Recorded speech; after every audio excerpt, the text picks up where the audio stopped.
Hi, this is Sandy Jo, and I'm going to show you a little bit on how to work with that shamrock and a really easy way to do it. And what I do is I've got my shamrock imported, and I just go ahead and I draw a circle. You can do any shape that you want, or you can freehand it, do whatever you want. Once I've got that circle done, then I come over to my toolbar. I come most of the way down, hit my engraving tool, hit my inside tool, and then you can see that on the engraving tool I've got it at the 0.15 setting. I've got my island fill, which is the round fill, and I hit OK, and I'll put it to wireframe so you can see what I'm doing. It made a circle inside my circle. I click on that inside circle, hit my toolbar, and I'm just going to keep making my circles that I want inside there.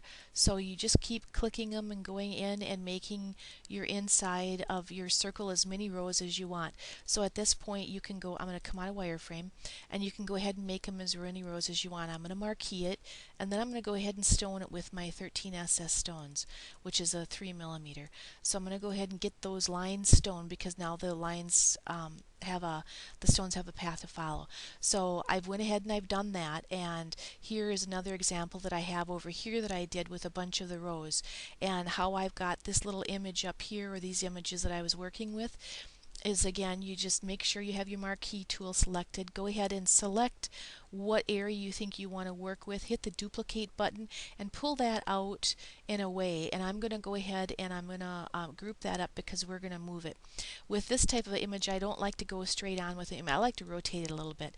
So I right clicked again and I came down to rotate, and you just move it how you want to work with it and which area you want to work with it. And it just takes a few times of coming down and finding, how you want to sit on your pattern or not. So I've went ahead and I've done that, and then when you have it just how you want it to be, just go ahead and duplicate it on your pattern like I did right here. Now between these lines you're going to see that I will have these spaces, so I would just come up. I can move these lines wherever I want them to be, but I can make them as tight or as far away as I want them to be. So just work with your pattern a little bit, develop your own thing, and then do the same thing that I did to get these patterns for a skinnier pattern. And when it gets down here and it's skinnier, you might have to hand set some of those in yourself, or do single rows just to see what fits in well, or space these out a little bit more, either way. And when I'm all done, and I have this all filled in, then I'll just come around, I'll do pull my shamrock aside, or use this shamrock, and then I would just go ahead and I would do just an outline, just to get the outline of my actual shamrock, and then I would place it over the whole design that I have here.